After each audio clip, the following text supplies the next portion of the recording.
Hello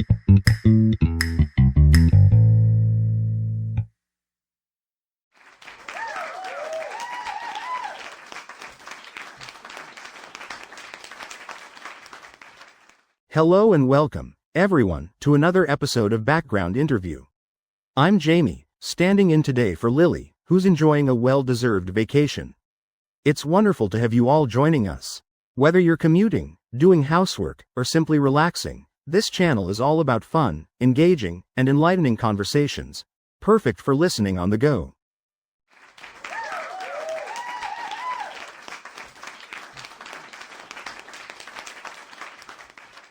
I have to say, being here without Lily feels a bit odd, but don't worry, I'm still determined to brighten your day. Speaking of brightening days, I tried to do a home workout routine last week. My cat decided to join in, and let's just say I spent half my time chasing him around the living room instead of actually working out. I suppose that's one way to get my cardio, right? Anyway, folks, let's jump to our guest. We have an extraordinary figure with us today. She's a remarkable author, one among the famed Brontë sisters. She's here to share her childhood, inspirations, and the rich, timeless world of her writing. Let's give it up for the wonderful Emily Brontë.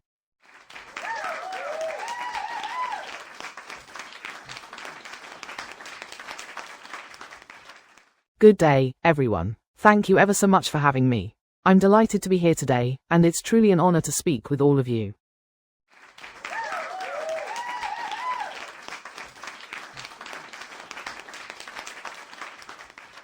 Let's get comfortable, shall we? Yes, indeed, let us take our seats. Thank you, Jamie.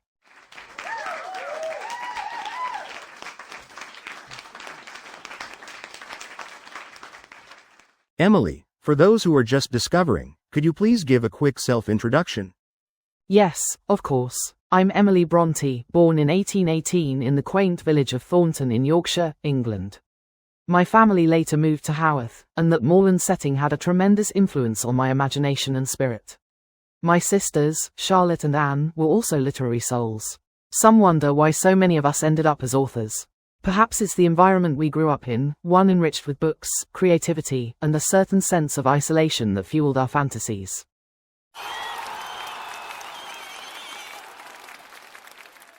I find it fascinating that not just you but your sisters, Charlotte and Anne, also emerged as prolific writers. Let's lighten the mood a bit first. Rumor has it there was a time you tried to teach your pet hawk to fetch letters around the house, is that so? Oh dear, you've uncovered one of my more curious experiments. Yes, I once attempted to train a hawk to deliver notes to my siblings. It was rather unsuccessful, I must admit. The poor creature was more interested in swooping around the parlor than in taking up any official courier duties. It did give us all a good laugh. You are definitely full of surprises. Now, Emily, you're widely known for Wuthering Heights, your masterpiece. We want to dedicate a substantial portion of our show to delve into it. Could you share how your upbringing shaped your imagination and how that led to this particular novel? My upbringing in the rugged landscapes of the moors shaped my soul and my view of existence.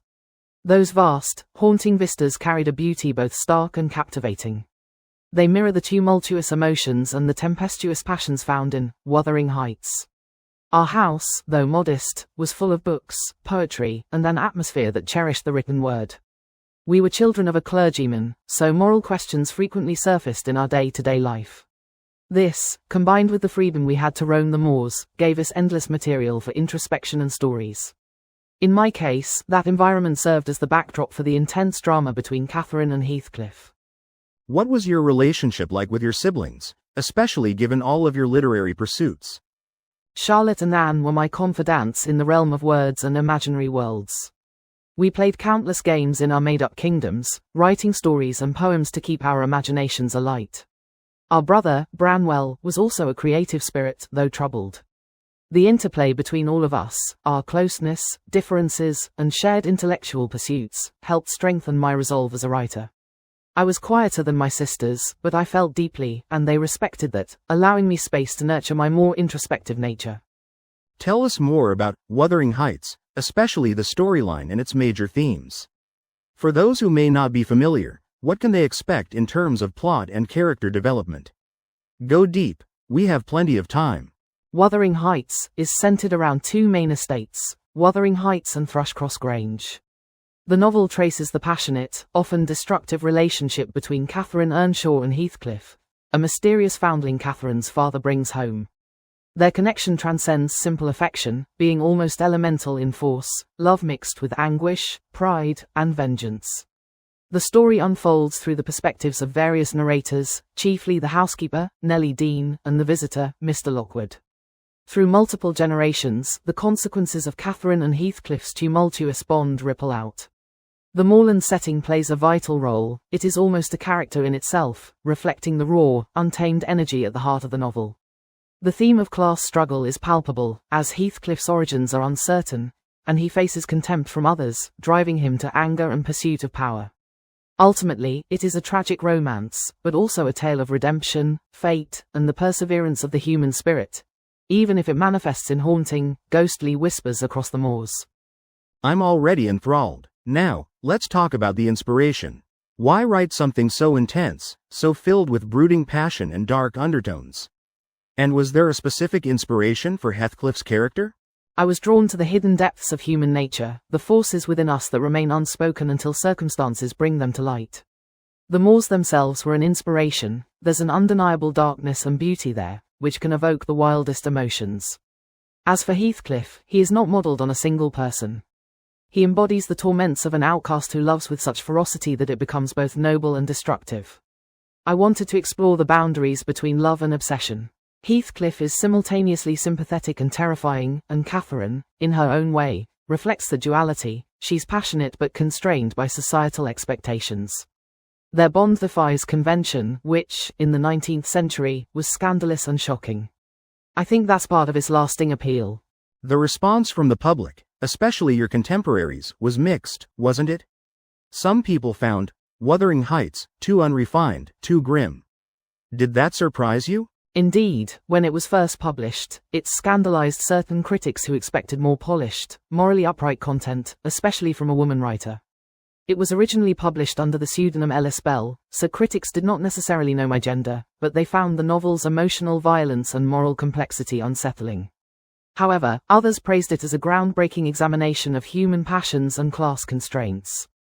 Time has revealed that its intensity is precisely what captivates readers. There's an authenticity to the fierce emotions that resonates across generations. It definitely resonates. I read it in school and recall being spellbound, both frightened and fascinated. Let's talk about the significance it has had on literature and society. Would you say it has influenced later Gothic romances and stories of intense love? Absolutely. Wuthering Heights has influenced a long lineage of Gothic romance, including countless novels, films, and television adaptations.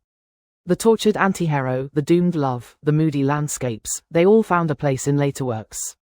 Critics and readers alike see it as a prime example of Victorian literature that refused to obey the period's social and moral constraints. It challenged the notion of what a woman writer could produce. It also tackled the complexities of revenge, social class, and the supernatural. In doing so, it opened doors to darker, more psychologically intense storytelling, which many authors would later explore in various forms. This is all marvelous context. Now, let's shift gears to our Q&A segment. We have some mail-in questions from listeners. You guys at home have been emailing us, and we've picked a couple to read on air. Time for our special Q&A corner. Let's roll a little sound for that.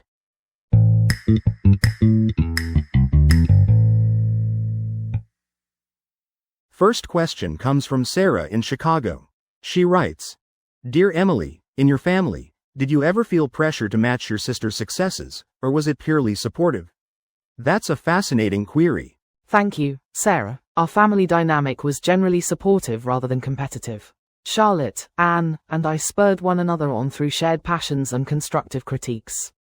Of course, there were moments of frustration or envy, but the overarching feeling was one of unity.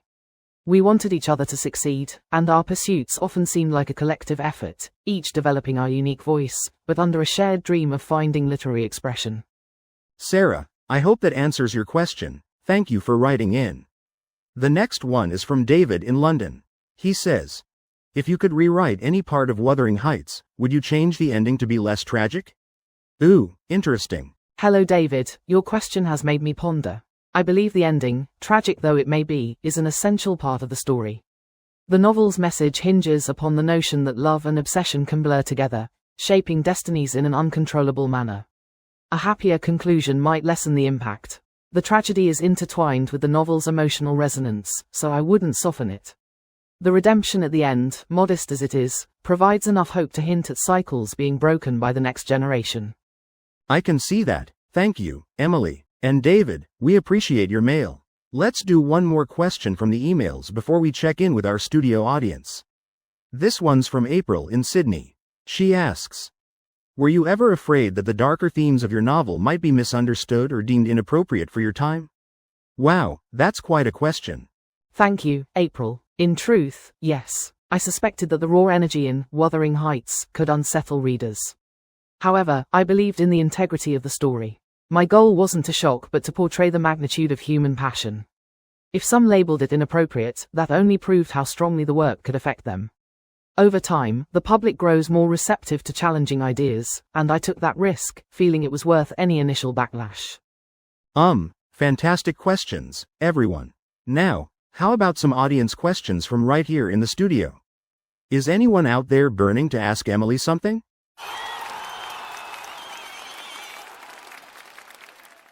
Yes, you over there. Let me come down to you. Just watch as I navigate this sea of curious faces. Whoops, mind the cables on the floor, I nearly tripped. Alright, I'm here now. What's your name, and what would you like to ask Emily? Okay, I see, interesting. Understood, got it. Emily, we have a question from Michael.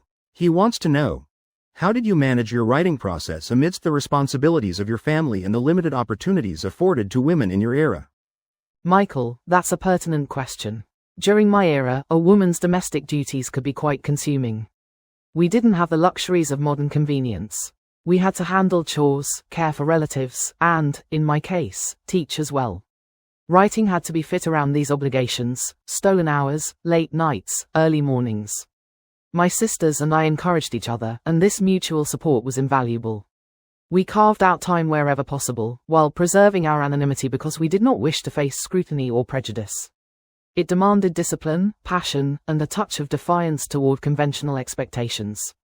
Great stuff, Emily. Thank you, Michael, for that question. Who else out there has a query? You, ma'am, in the third row. Careful while I wade through these folks. I'm coming your way. Pardon me, excuse me. Oh, watch your popcorn. There we go.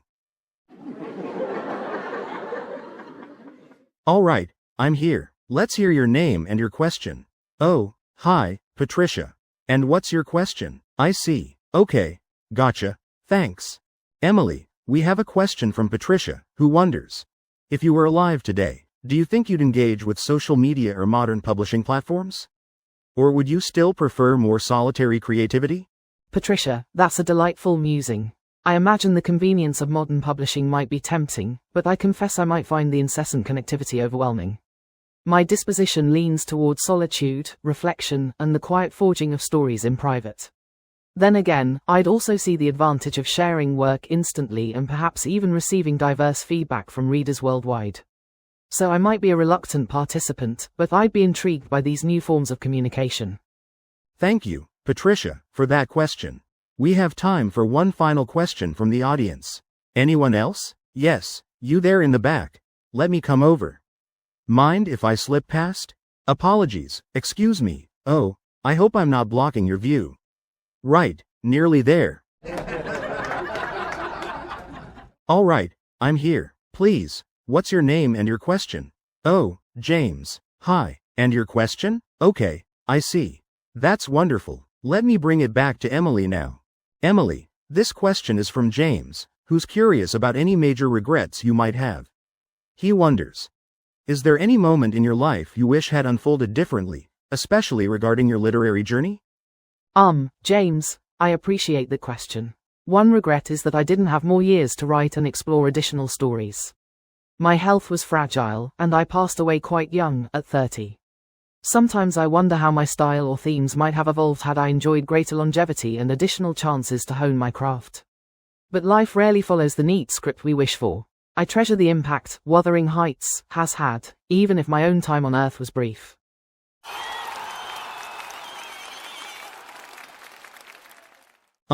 Thank you, Emily, and thanks to all of you wonderful audience members for engaging with us. Let me make my way back up to the stage. Watch those chords again, don't want to do a comedic tumble. Phew, made it. Emily, how are you holding up? I'm quite well, Jamie, and ever so grateful for the attentiveness and curiosity of everyone present. Thank you all for making me feel so welcome. We're grateful to you for taking the time to share these profound insights. Now, I'd like to ask a few personal questions of my own, if you don't mind. First, who are the figures or works that influenced you most, and in what ways did they shape your perspective? I was deeply influenced by poets like Lord Byron, Sir Walter Scott, and Percy Bysshe Shelley. Byron's dark romanticism resonated with the moody nature of the moors, while Scott's sense of drama and Shelley's lyrical intensity also seeped into my style. Additionally, the Bible and Greek tragedies shaped my narrative sense of fate and moral conflict. All these influences merged into a vision that was introspective, passionate, and occasionally melancholy. Speaking of poetry, you are a poet yourself. Would you mind sharing one of your poems here with our audience?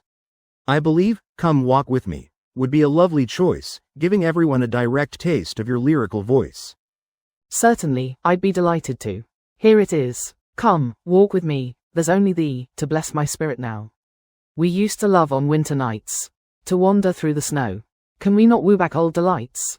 The clouds rush dark and wild. They fleck with shade our mountains bright. The same as long ago, and on the horizon rest at last.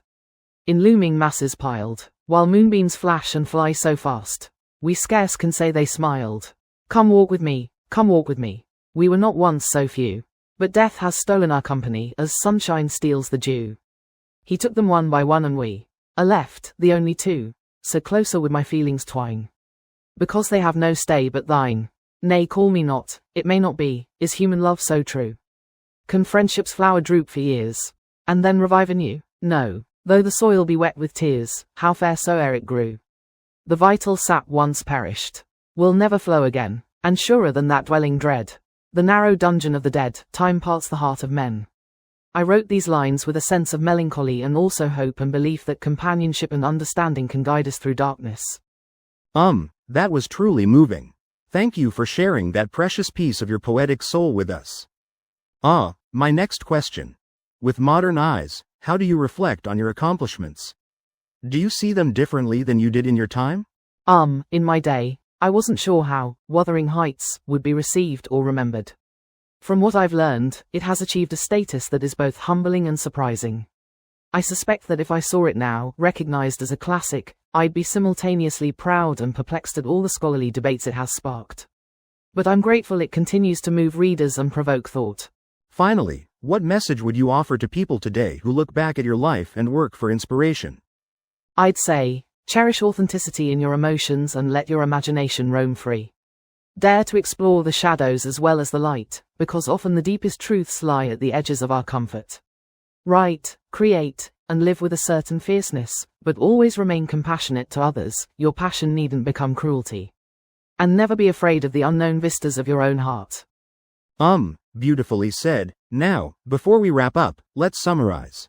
We've journeyed through your early life in Yorkshire, the unique sibling bond that fostered a trio of notable authors, the creation of Wuthering Heights, its intricate themes of class, revenge, love, and the supernatural, and its undeniable influence on literature.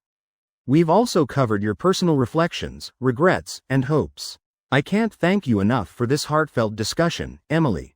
Thank you, Jamie, and my gratitude goes out to everyone here and listening from afar. It has been a pleasure to step into the modern world and share my experiences and thoughts. I hope my words ignite a spark of curiosity in all of you.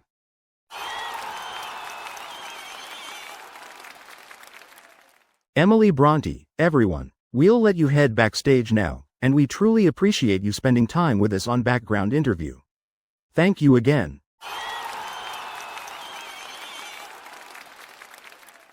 And to our wonderful audience, whether you're here in the studio or listening from your favorite podcast platform, Give yourselves a round of applause. Thank you so much for being such an engaging and respectful crowd.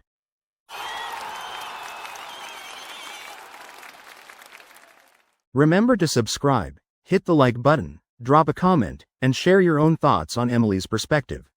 If you missed something because you were multitasking, like I was with my cat workout, go ahead and rewind, or check out our background interview podcast playlist. I personally revisit my favorite episodes when I need some extra inspiration or just a friendly voice in the background. Believe me, it's cheaper than therapy, and you won't get cat claw marks on your yoga mat.